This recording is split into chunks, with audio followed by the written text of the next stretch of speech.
¿Se acuerdan algunas de las clases pasadas que veíamos o les había comentado que la normalidad del tamaño o la normalidad del comportamiento de sus variables dependía de qué tan homogénea sea su población de estudio? Sí. Bien. Entonces, cuando nosotros hacemos un estudio clínico, normalmente lo que recogemos son datos fenotípicos. Y entonces empezamos a hacer una compilación de las variables o las características clínicas que tienen cada uno de nuestros sujetos de estudio. A la conformación del total de nuestro universo, pues nosotros le llamamos muestra, dado que no podemos estudiar el 100% de la población, o cuando menos, si estamos hablando, por ejemplo, de un hospital, no podemos abarcar al 100% de la población derechohabiente. Si nuestros datos van a ser aplicados a un estado, no podemos hablar de todo el estado ni de todo el país. Entonces, utilizamos muestras. Las muestras necesitan forzosamente que tener una característica de representatividad para no ir a incurrir en un error. A este error regularmente le llamamos error tipo beta o error tipo 2, cuando los errores que nosotros cometemos son debido a un muestreo inadecuado, ya sea en cantidad o en las características que tiene nuestra población de estudio. ¿Por qué es importante recordar esto? Porque cuando hablamos de polimorfismos, vamos a ir a parar a las mismas bases que cuando hablamos de las características clínicas, solamente que en vez de hablar de características fenotípicas, vamos a hablar de características genotípicas. Y entonces aquí vienen más factores involucrados. Porque, por ejemplo, cuando yo quiero que un estudio sea representativo de un estado, lo que tengo que hacer es agarrar las características clínicas del estado y me voy a basar en edades parecidas, características clínicas parecidas, índice de masa corporal parecido, pero en genética lo que buscamos es que exista un equilibrio poblacional.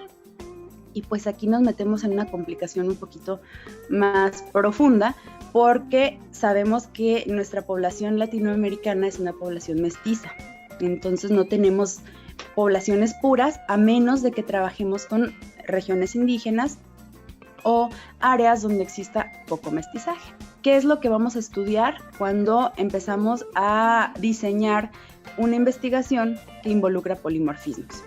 Los polimorfismos, recuerdan ustedes que son variantes genéticas en la secuencia del ADN entre individuos de la misma especie y que ésta se encuentra superior a una frecuencia de un 1%. Si nosotros encontráramos una frecuencia menor, estaríamos hablando de una mutación. Y nos van a servir para localizar variantes que en determinadas poblaciones representen susceptibilidad a enfermedades, puede ser resistencia a fármacos, puede ser protección a enfermedades. Lo que estamos buscando es que esta población de entrada esté en equilibrio. A esto se le conoce como equilibrio de Hardy-Weinberg. ¿Y qué condiciones necesito para que este equilibrio se dé? Imagínense ustedes, yo estoy buscando, por ejemplo, un alelo de riesgo, pero mi población es tan heterogénea que este alelo se encuentra distribuido de igual manera en la población enferma que en la población sana, como si fuera el alelo ancestral.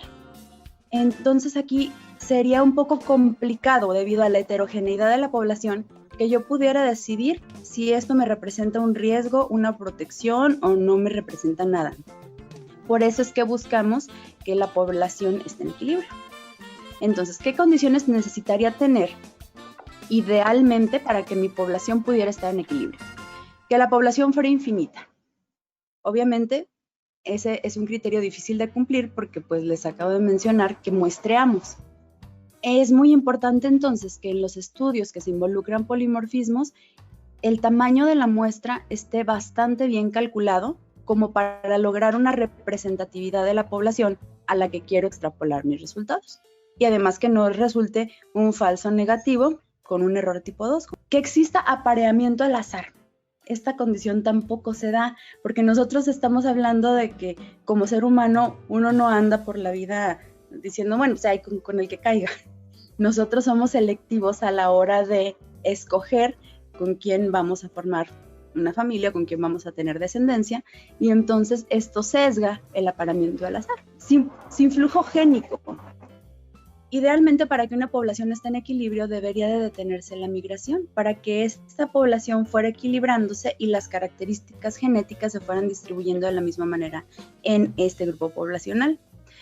Es imposible, porque sabemos que debido al avance en los medios de transporte, ahora es más fácil que antes viajar de estado a estado, de país a país, y entonces las regiones tienden a ser bastante ricas en diversidad racial y cultural y ausencia de selección, siendo que todos los genotipos son iguales de efectivos.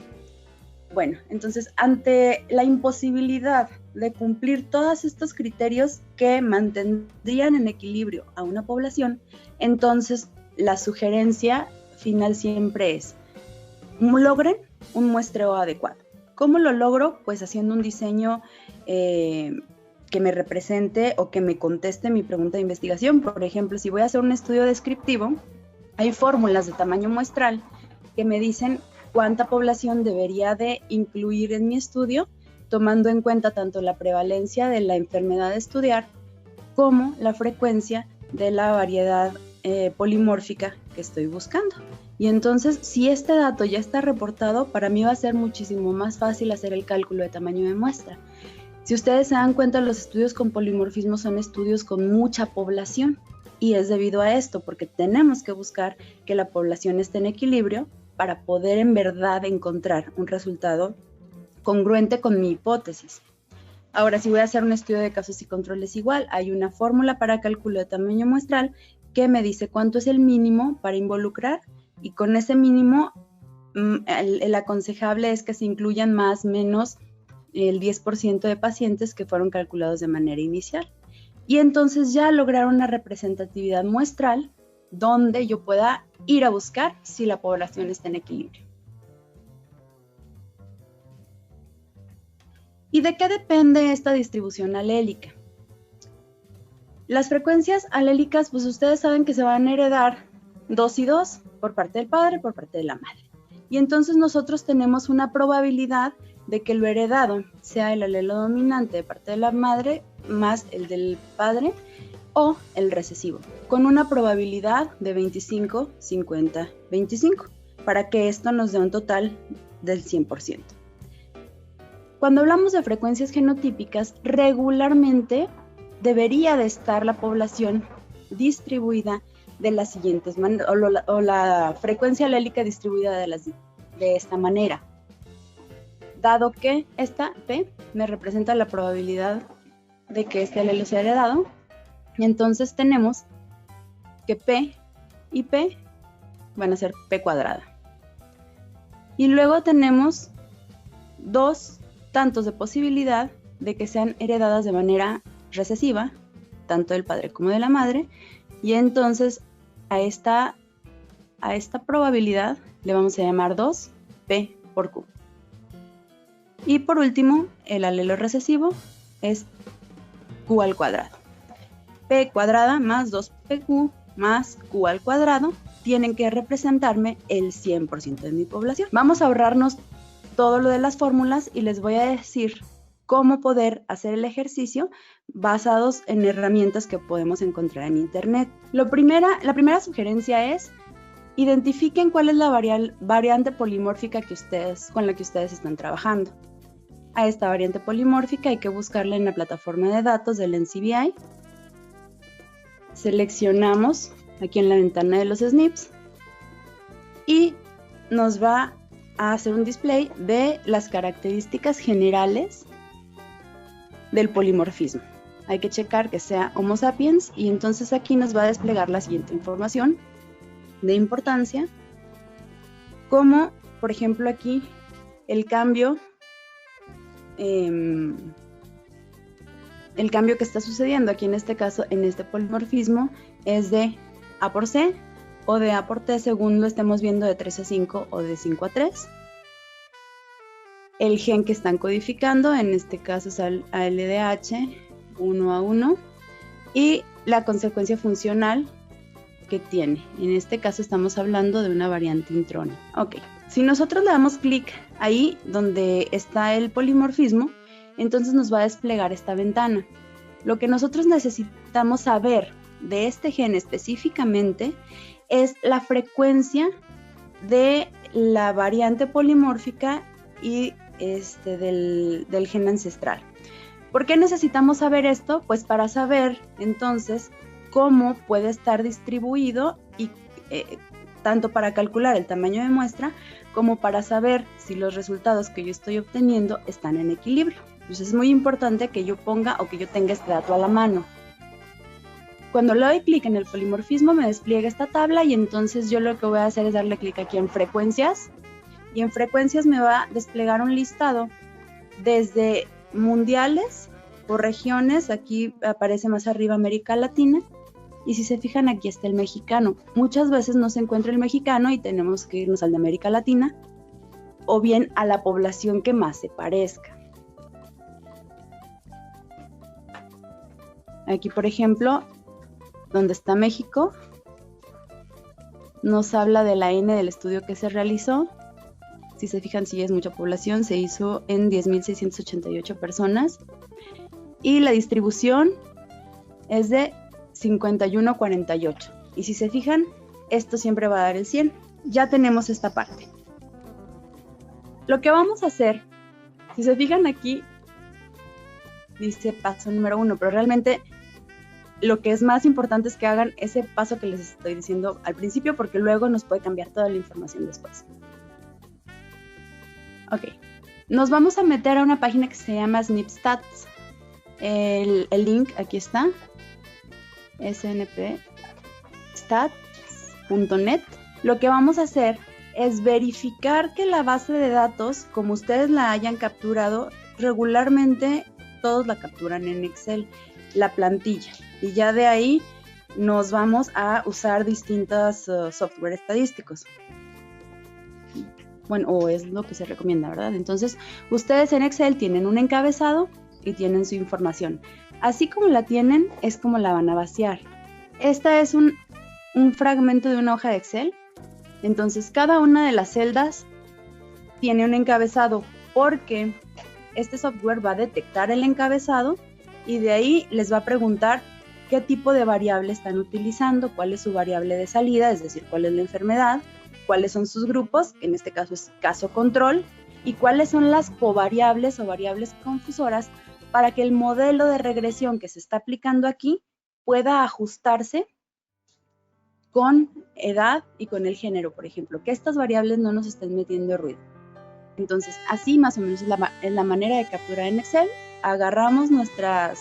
Seleccionamos nuestras celdas y la pasamos. Nos va a pedir que escojamos si nosotros estamos metiendo una tabla. Entonces le vamos a poner que es una tabla, efectivamente, que las columnas contienen encabezados.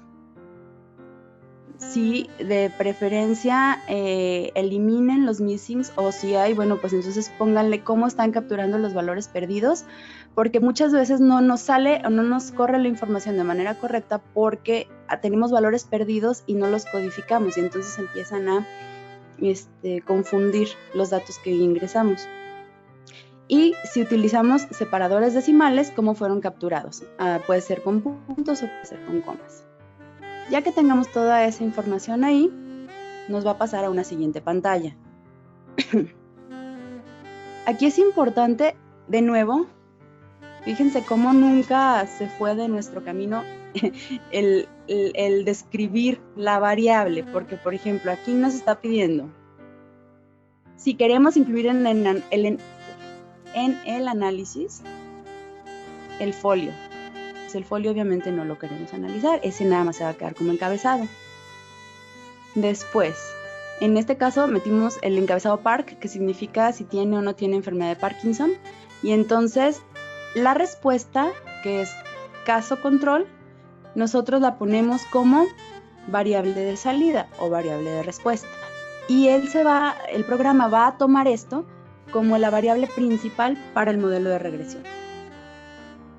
La edad la metemos como una variable cuantitativa, el género como una covariable categórica y finalmente el SNP. Y aquí, si se fijan, aquí nos pone, por ejemplo, el número diferente de valores. En el caso de enfermedad de Parkinson, pues es dicotómica, la respuesta es sí y no, entonces son 2 valores. En edad hay n cantidad de valores, pero eso no nos interesa, en el género son 2, y aquí en SNP pues son 3, porque tenemos 3 posibilidades de haber capturado la información. Puede ser que el par sea AG, GG o GA, ¿sí? Entonces, como tenemos 3 posibilidades, aquí me pide que defina en esto, por orden, cuál es el genotipo de referencia. Entonces, si nosotros no ponemos arriba el genotipo de referencia, lo que va a hacer es enviarme por default el genotipo con más frecuencia en mi estudio para arriba. Y no muchas veces decíamos el más frecuente quiere decir que sea el de referencia. Podemos tener, de hecho en este caso lo es, una variante genotípica que no es mi referencia, pero que en mi población sea la más frecuente. Bueno, ya identificado esto, le doy clic en aceptar.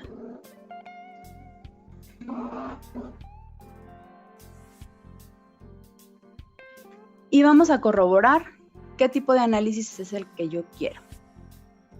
Vamos a habilitar estadísticas descriptivas para que me arroje las frecuencias de cada una de las variables estudiadas, la frecuencia alélica, la frecuencia genotípica, el equilibrio de Hardy-Weinberg y la asociación de los SNPs con respuesta, que es el análisis de regresión. Bien, ¿por qué estamos utilizando este modelo?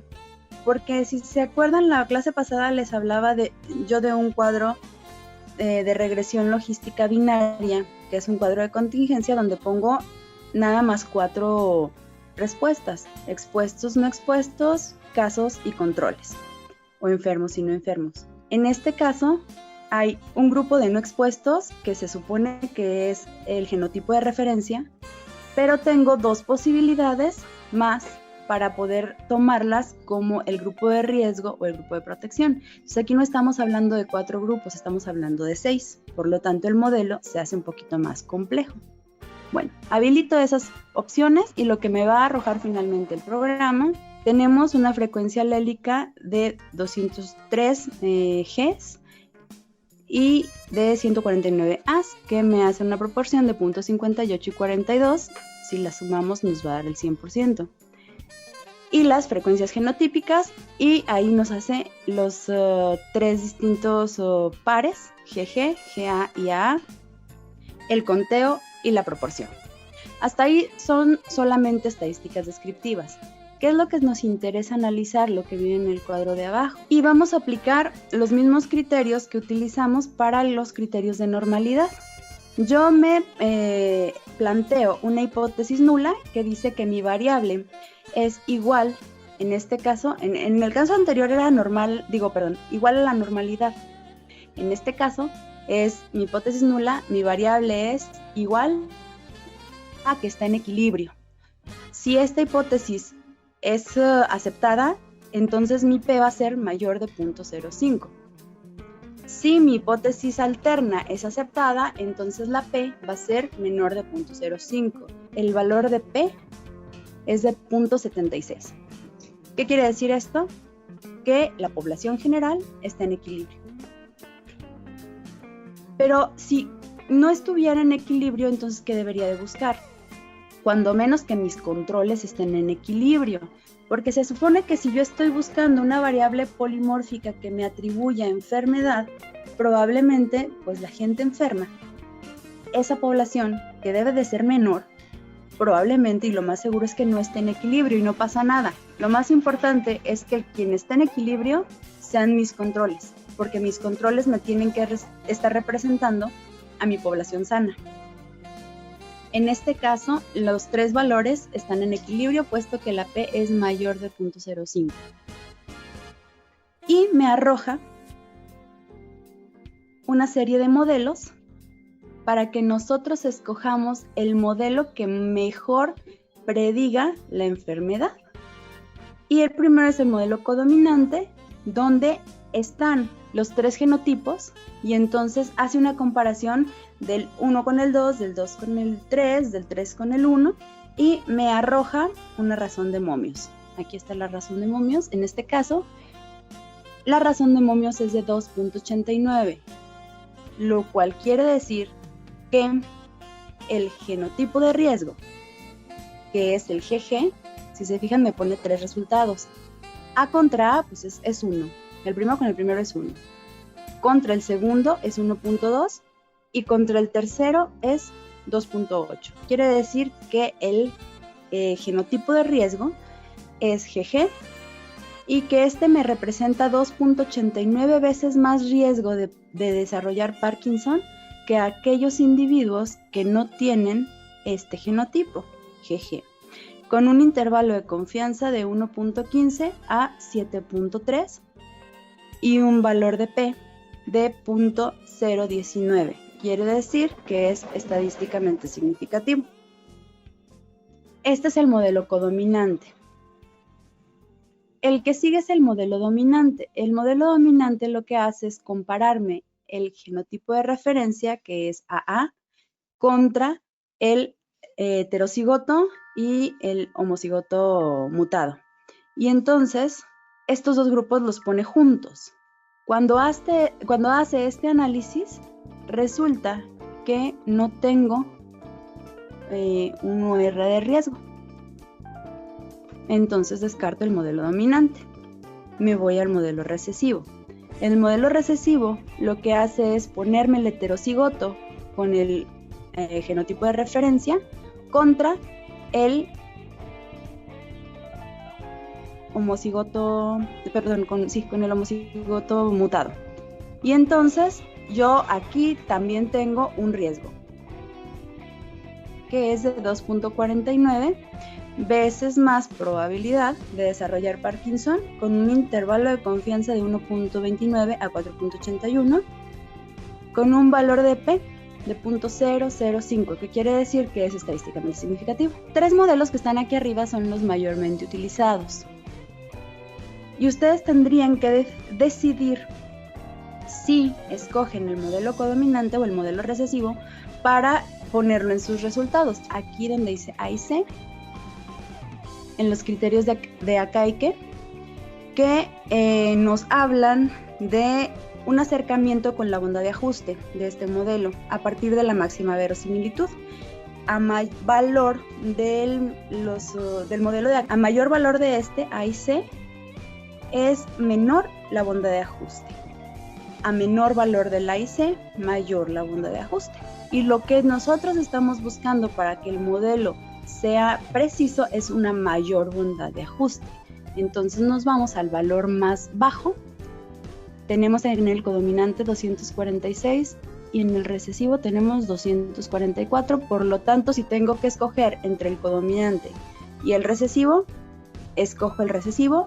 Ahora, ¿por qué es tan importante lo que les decía al principio de fijarnos bien la frecuencia de su genotipo de referencia? Si yo en el paso anterior hubiera dejado que el programa ordenara los genotipos como por default, les digo que lo que hubiera hecho es que el genotipo más frecuente me lo hubiera puesto como de referencia. Si yo hubiera dejado que el modelo pusiera ese genotipo de referencia, que en este caso era el GG, el que nosotros pusimos era el AA, entonces pues me va a salir todo volteado.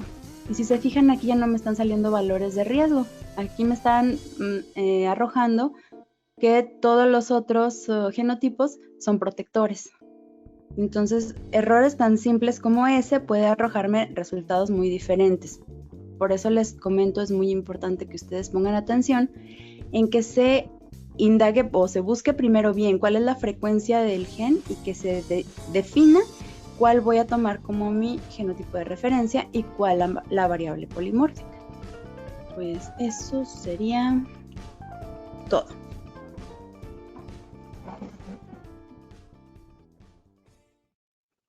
Mira, por ejemplo, Betania. A ver si la casualidad de internet no lo permite. Imagínate, ¿tienes en tu pantalla la base de datos en Excel? Sí. Ok, entonces trata de hacer así con los pasos que les di, el ejercicio desde el principio. Vamos a hacerlo con es una base de datos random igual. Ya tienes todos los controles de la pantalla. Seleccionalo desde arriba, clic derecho y pegar. O control V. Ok.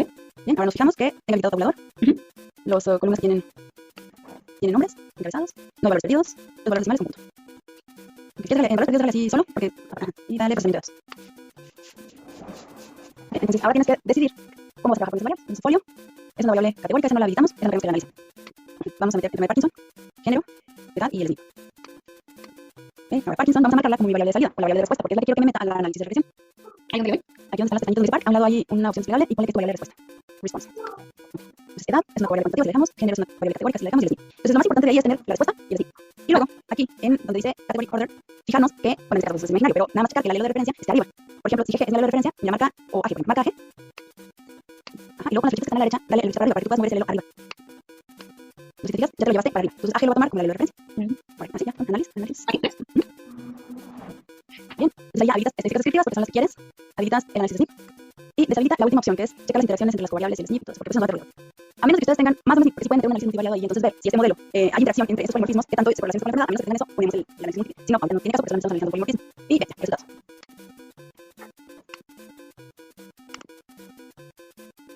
¿Cómo que no está? Que no me quede. No, ya, lo vas escrito. Entonces ahí ya te doy las descriptivas y nos vamos a los polimorfismos y de ahí pues lo importante es que se fijen. Les va a dar el equilibrio de Hardy-Weinberg abajo. Y el análisis de regresión. Pues a ver, con esos datos, dime primero, ¿están o no están en equilibrio? Sí, se está en equilibrio. Sí, porque está ¿no? De punto 0.5. Todos. Sí. Te lo escogerías y cuál te representa el riesgo. A ver. Pues aquí todos están en 1, ¿no? Entonces ahí no hay alelo de riesgo. No hay.